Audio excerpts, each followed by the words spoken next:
26,000 soldados profesionales contra solo 500 caballeros. La lógica dice que esto no es una batalla, es una ejecución.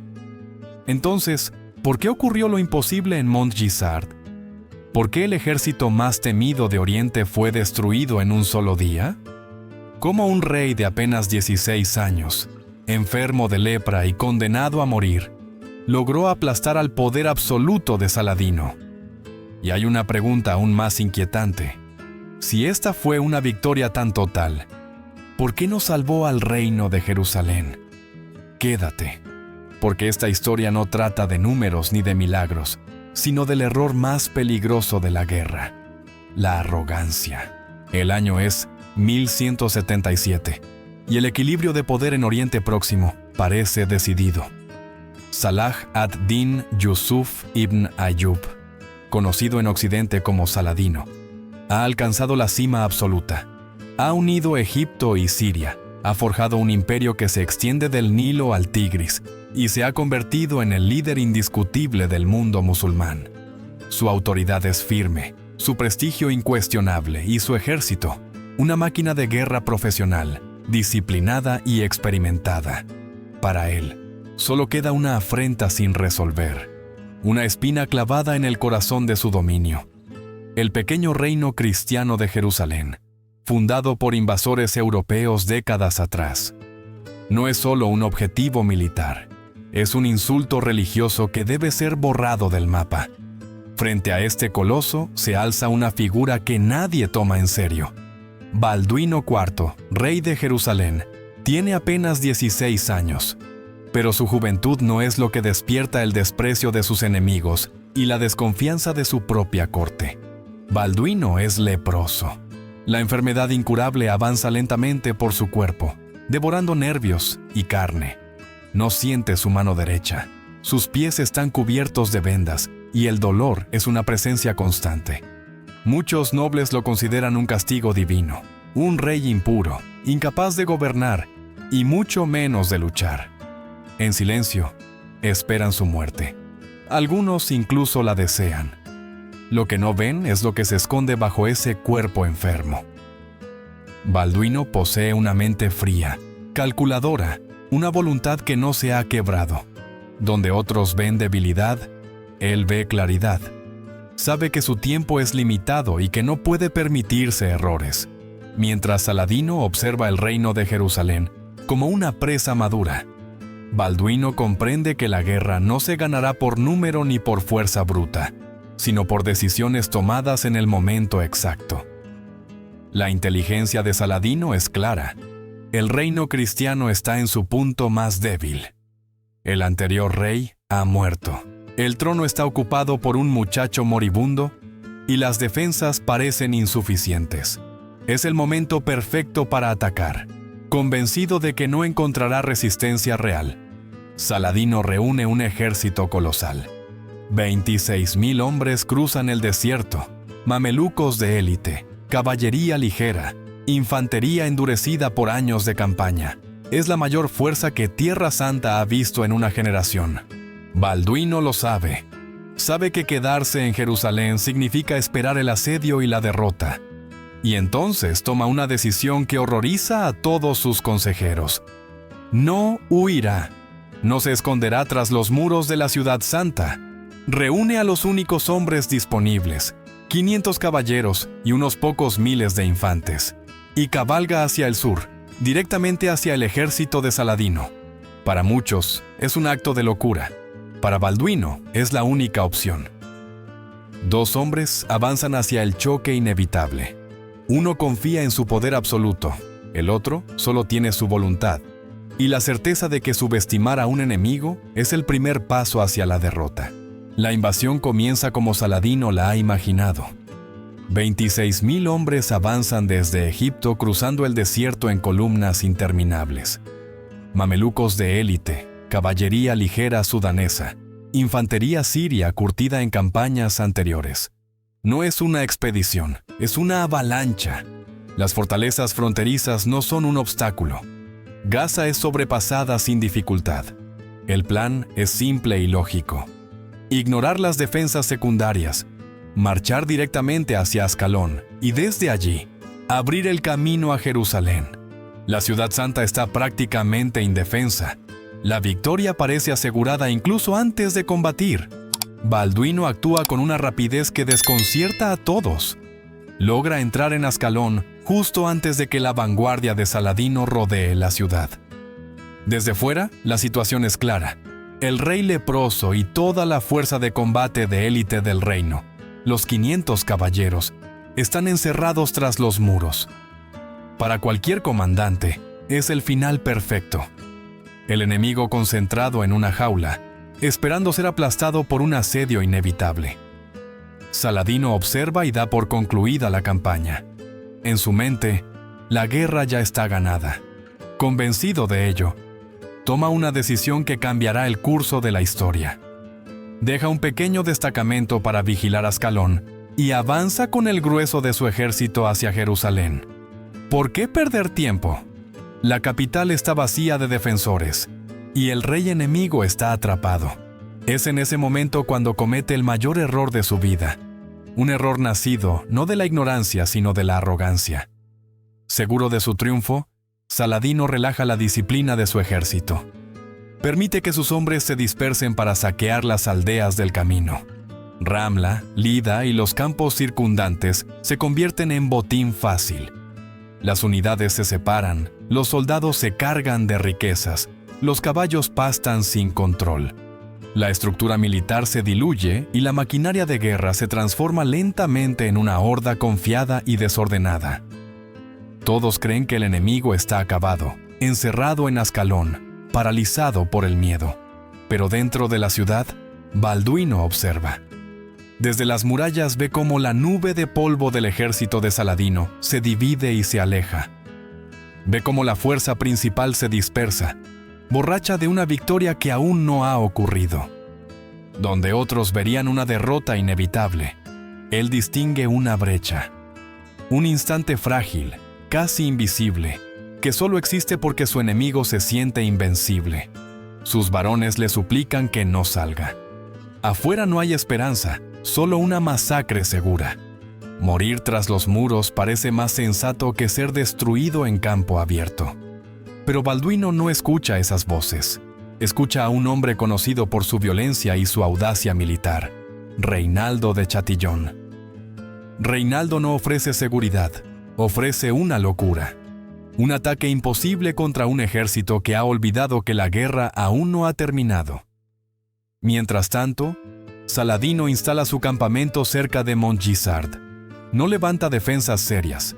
Está pensando en su entrada triunfal en Jerusalén, no en una amenaza que, según cree, ya está neutralizada. La arrogancia ha hecho su trabajo. El ejército más poderoso de Oriente está disperso, confiado y ciego, sin saber que, tras los muros de Ascalón, un rey moribundo ha decidido salir de su tumba. La oportunidad es mínima y desaparecerá en cuestión de minutos. Los exploradores de Balduino regresan con una información decisiva. El destacamento que Saladino dejó para vigilar Ascalón es pequeño, confiado, mal posicionado. No espera un ataque. Para cualquier otro comandante, ese dato no cambiaría nada. Para Balduino, es la única grieta posible en un muro de 26,000 hombres. La orden llega sin titubeos. Las puertas de Ascalón no se abrirán para rendirse, se abrirán para atacar. Al amanecer del 25 de noviembre, cuando el desierto aún está cubierto por una luz fría y engañosa, las puertas se abren de golpe. No es una retirada ni una negociación, es una erupción. 500 caballeros, la élite del reino de Jerusalén, irrumpen hacia el exterior con una violencia súbita e implacable. El destacamento musulmán no tiene tiempo de reaccionar. No logra formar una línea ni enviar advertencias. Es arrollado en cuestión de instantes. La matanza es rápida, brutal y silenciosa. Los vigías caen uno tras otro antes de comprender qué está ocurriendo.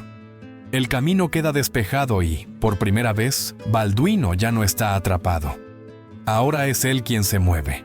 El pequeño ejército cristiano no cabalga hacia Jerusalén para defenderla. Cabalga hacia el norte, siguiendo el rastro de destrucción dejado por las fuerzas dispersas de Saladino. No es una retirada, es una cacería. Y al frente de esa fuerza imposible, avanza el propio rey. Balduino tiene 16 años. Apenas puede sostener las riendas con su mano izquierda. Su mano derecha, entumecida por la lepra, está vendada. Su rostro, oculto tras una máscara de plata, esconde las señales de la enfermedad, pero sus ojos revelan una determinación absoluta. Sus hombres no solo ven a un rey marchando con ellos, ven algo más.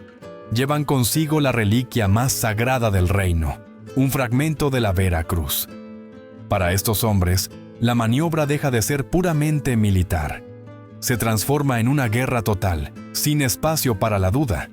Cabalgan hacia la muerte o hacia un milagro, conscientes de que no existe una tercera opción.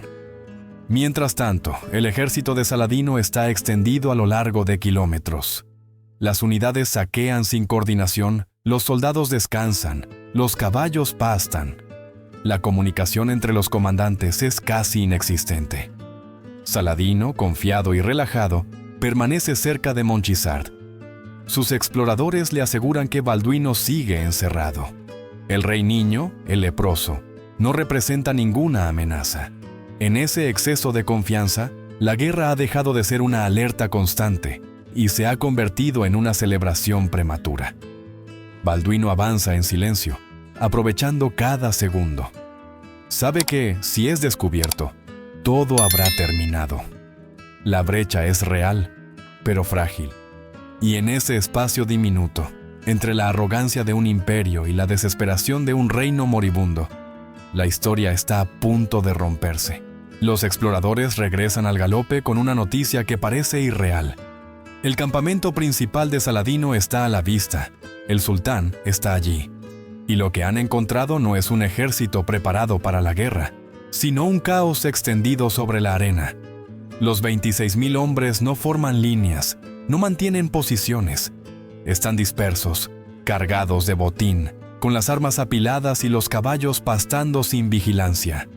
La victoria los ha embriagado antes de tiempo. Nadie espera un ataque. Nadie imagina que el enemigo ha salido de su tumba y avanza hacia ellos. Balduino comprende de inmediato que el tiempo es su enemigo más peligroso. Si espera, si duda, si permite que Saladino recupere la disciplina de sus tropas, todo habrá terminado. La oportunidad es mínima, quizás solo dure unos instantes. Frente a él tiene a sus 500 caballeros, templarios, hospitalarios y nobles del reino, hombres endurecidos por años de combate. Todos saben lo que el rey está a punto de pedirles.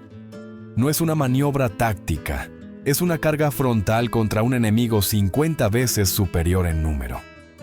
Balduino avanza con dificultad. Desciende de su caballo y se arrodilla sobre la arena. Frente a la Vera Cruz, inclina la cabeza y pide una sola cosa: una victoria imposible o una muerte gloriosa. Sus hombres observan en silencio. Ya no ven a un muchacho enfermo. Ven a su rey, dispuesto a liderarlos incluso con el cuerpo destrozado. Si él está dispuesto a cabalgar hacia el infierno, ninguno puede quedarse atrás. La orden se da al caer la tarde del 25 de noviembre. Los caballeros bajan las viseras, enderezan las lanzas y comienzan a avanzar. Primero al paso, luego al trote, finalmente al galope.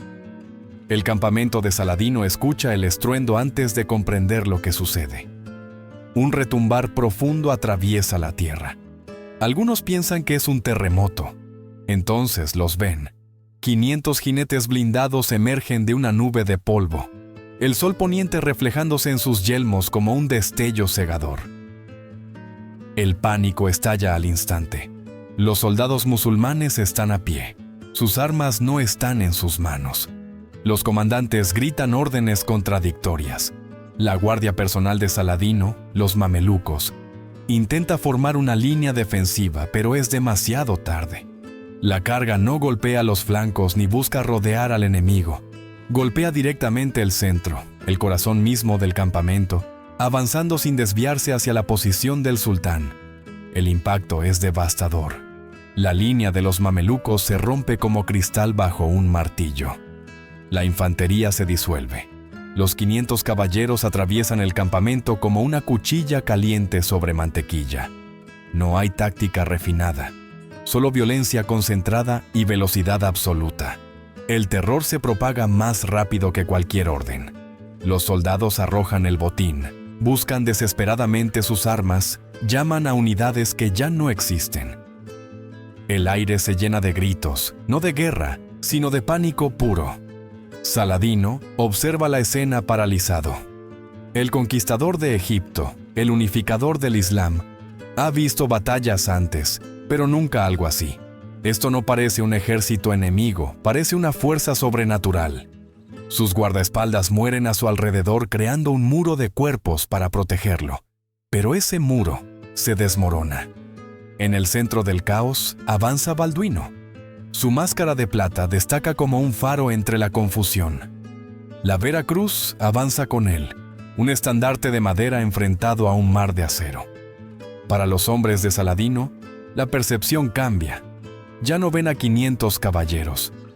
Ven a un rey muerto que ha salido de su tumba. Ven el símbolo que habían venido a destruir, ahora destruyéndolos a ellos. La moral se quiebra por completo. Saladino comprende que está a segundos de la muerte o de la captura. Y la captura significaría el fin de su imperio. Ordena la retirada, pero ya no existe una retirada organizada. Solo queda la huida. El sultán monta su camello más rápido y abandona el campamento, abandona a su guardia, abandona a su ejército. Huye para salvar su vida.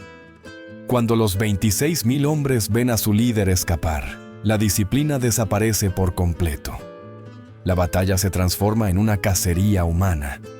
Los 500 caballeros persiguen a un enemigo que ya no lucha, solo corre. No son ellos quienes matan a 26.000 hombres. Es el pánico el que lo hace. Los soldados se pisan entre sí, se pierden en el desierto, se ahogan en los arroyos intentando escapar. Cuando las tropas de infantería de Balduino llegan al campo, no encuentran un ejército enemigo, sino un cementerio en expansión. Al caer la noche, el campamento de Saladino ha dejado de existir. De los 26.000 hombres que cruzaron la frontera, solo unos pocos miles lograrán regresar a Egipto. El ejército más poderoso de Oriente ha sido destruido en un solo día. Cuando el sol se pone sobre Mont Gisard, el campo ya no es un campamento, es un cementerio abierto. La magnitud de la derrota resulta incomprensible, incluso para los vencedores. Casi todos los caballeros de Balduino están heridos. Muchos han caído. Han perdido quizá entre 100 y 150 hombres. Aún así, los 500 han hecho el trabajo de un ejército entero. De los 26.000 soldados que cruzaron la frontera, se calcula que menos de 3.000 lograron regresar con vida a Egipto. El 90% de la fuerza de Saladino ha sido aniquilada. Balduino entra en Jerusalén no como un superviviente, sino como una figura de leyenda. El rey enfermo, el muchacho que no debía gobernar, regresa como el salvador de un reino condenado. La noticia de Mont Gisard sacude al mundo conocido. En El Cairo, en Damasco, en Bagdad, los cronistas se niegan a creerlo. Ejércitos no desaparecen así, no frente a un enemigo 50 veces menor, no frente a un rey moribundo. Y sin embargo, la evidencia es innegable. Cuando Saladino consigue regresar a El Cairo, apenas logra cruzar las puertas de la ciudad. Está exhausto, demacrado, humillado. El hombre que había unido Egipto y Siria, el líder considerado invencible, vuelve acompañado por un puñado de supervivientes aterrorizados. Su escolta, que debía contarse por miles, se reduce a unos pocos hombres. La verdad cae como un golpe seco sobre la capital. El invencible ha sido derrotado. Para Saladino, esto no es solo una derrota militar, es una catástrofe personal. Es una mancha en su honor que no puede ignorar. Ha cometido el pecado supremo del poder, la arrogancia. Subestimó a un niño porque vio la lepra y no la voluntad de acero que ardía debajo. Confió en los números y olvidó la disciplina que lo había llevado a la cima. Su ejército, una fuerza de élite forjada en innumerables batallas, se convirtió en una turba dispersa, y cuando cayó el golpe, se rompió. La derrota lo marca para siempre. El Saladino que huyó de Mongisart no es el mismo hombre que emerge de esta humillación. La vergüenza forja en él una determinación nueva, fría y paciente. Ya no se trata solo de territorio ni de fe, ahora es personal. El rey leproso, el muchacho condenado, le ha declarado una guerra silenciosa. Saladino jura que nunca volverá a subestimar a ese enemigo y que, tarde o temprano, lo destruirá. Mientras tanto, en Jerusalén, la euforia lo invade todo. La ciudad que esperaba su aniquilación celebra a su Salvador. El botín recuperado es inmenso. Los tesoros personales de Saladino, sus estandartes, sus caballos de guerra. Un reino al borde de la bancarrota respira de nuevo. Pero Balduino no se deja cegar. Sabe exactamente lo que ha ocurrido. Mongisart no fue un milagro divino. Fue una ejecución precisa nacida de la desesperación y de la soberbia ajena. Ha ganado tiempo, quizá años de supervivencia, pero no ha ganado la guerra.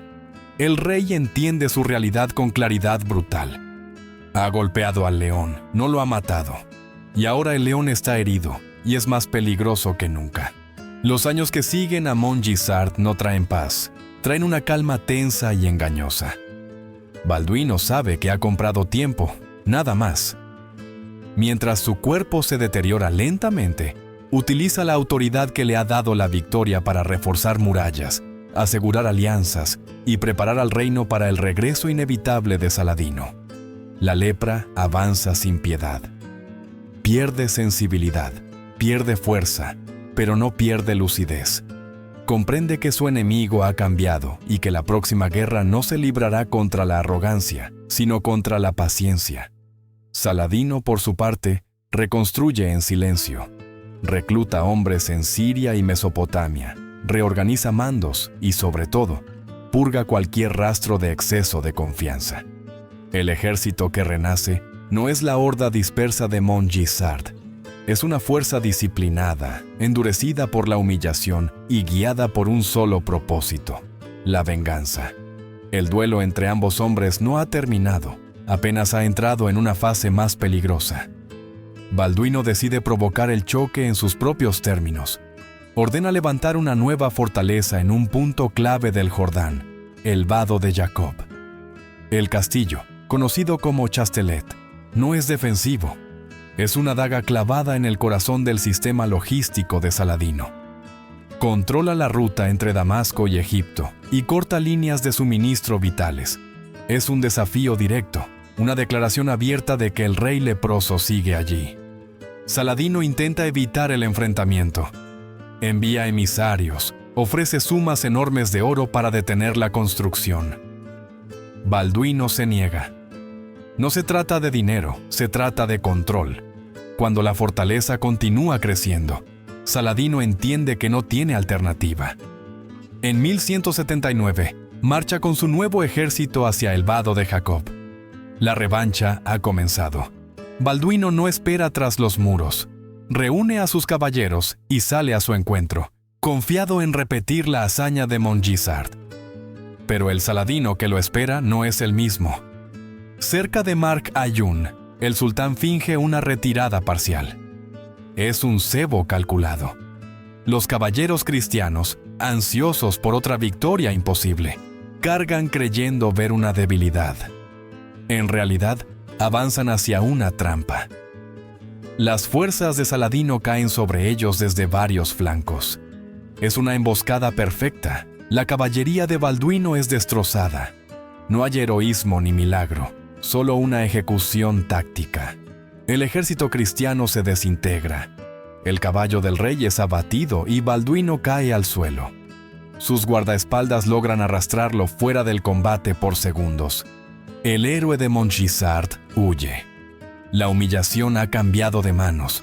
Con el ejército de Jerusalén roto, Saladino gira inmediatamente hacia Chastelet. La fortaleza queda aislada. Nadie acudirá en su ayuda. El asedio comienza con una furia implacable. catapultas golpean los muros día y noche. Los templarios resisten con la desesperación de quienes saben que no habrá rescate.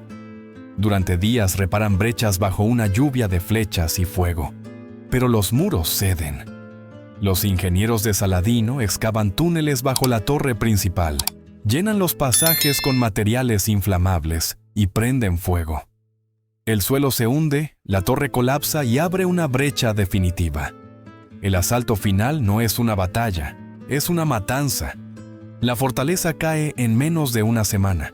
Cientos de defensores son ejecutados, los supervivientes encadenados y enviados a los mercados de esclavos. Chastelet es desmontado piedra por piedra, borrado de la faz de la tierra. Desde la distancia, Balduino observa el humo elevarse. No puede hacer nada. La derrota es más dolorosa que la lepra.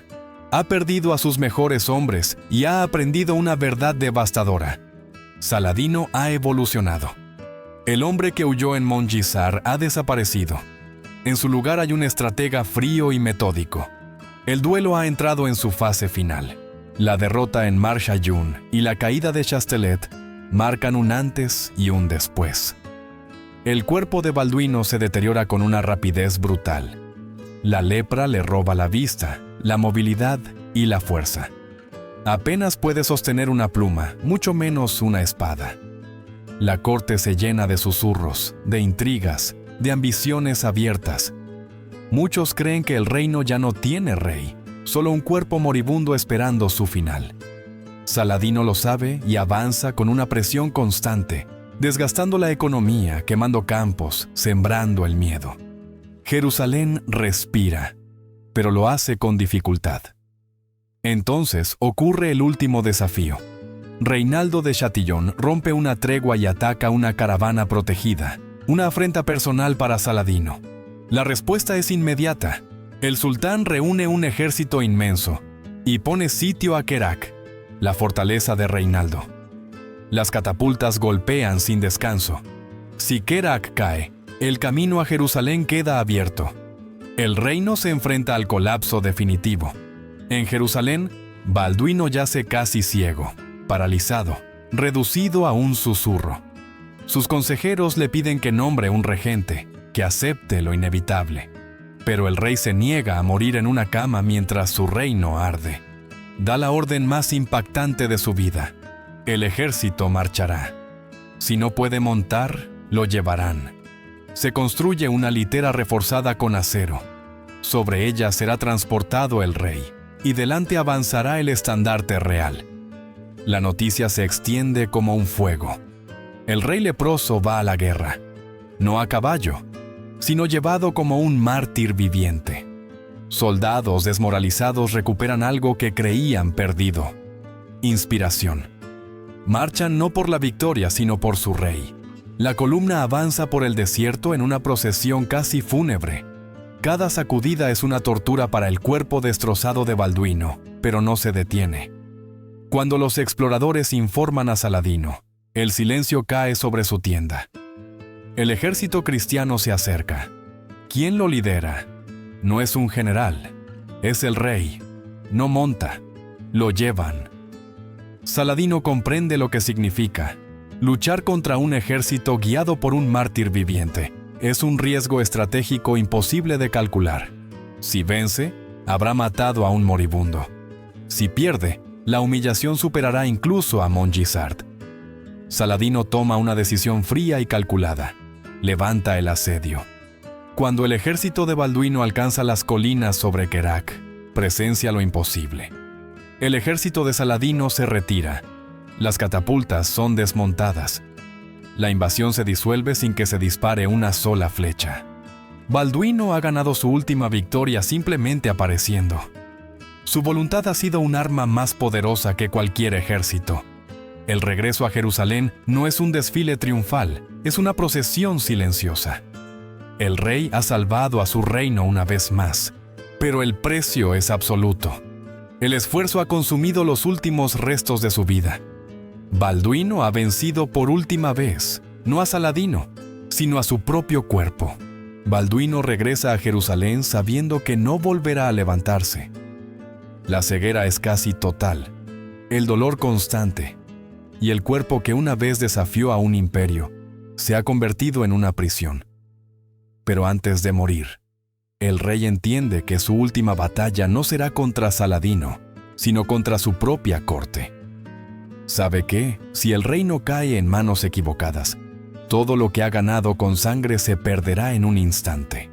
Convoca a los grandes del reino a su lecho de muerte. Con una voz apenas audible, toma su última decisión política. Retira el poder a Guy de Lusignan, el hombre ambicioso y vacío en quien nunca confió, y declara que no es digno de gobernar. Para evitar que el reino se desintegre, ordena la coronación inmediata de su sobrino Balduino Clinta, un niño de apenas 5 años. Es un acto desesperado, un intento de saltar por encima de una generación que considera corrupta y condenada. En marzo de 1185, Balduino IV muere a los 24 años. Ha gobernado 11 años, la mitad de su vida, en una guerra constante contra el imperio más poderoso del mundo y contra su propia carne. Incluso Saladino, al recibir la noticia en Damasco, guarda un momento de silencio respetuoso. El duelo ha terminado, pero la paz no llega. El frágil equilibrio se rompe casi de inmediato. El niño rey muere poco después en circunstancias nunca aclaradas. El vacío de poder es aprovechado sin piedad. Sibila se asegura el trono y corona a Guy de Lusignan como rey de Jerusalén. El hombre que Balduino despreciaba está ahora al mando. El primer acto de Guy es devolver el poder total a Reinaldo de Chatillon. La provocación final no tarda. Reinaldo ataca una enorme caravana que viajaba entre El Cairo y Damasco, ignorando tratados y juramentos. Según los informes, incluso un familiar cercano de Saladino viajaba en ella. Para el sultán, ya no hay diplomacia posible. Jura sobre el Corán destruir el reino y matar a Reinaldo con sus propias manos. En 1187, Saladino convoca la guerra total. Reúne el mayor ejército que Oriente Próximo ha visto jamás. No marcha para asediar una fortaleza, marcha para borrar Jerusalén del mapa. Guy de Lusignan, un comandante sin visión, conduce a todo el ejército del reino al desierto en pleno verano, cargando con la Vera Cruz.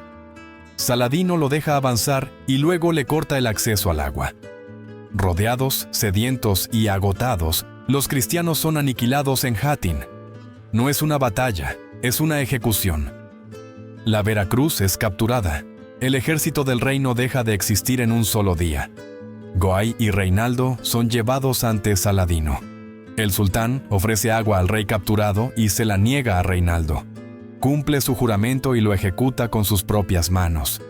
Semanas después, Jerusalén, indefensa, se rinde. Todo se ha perdido.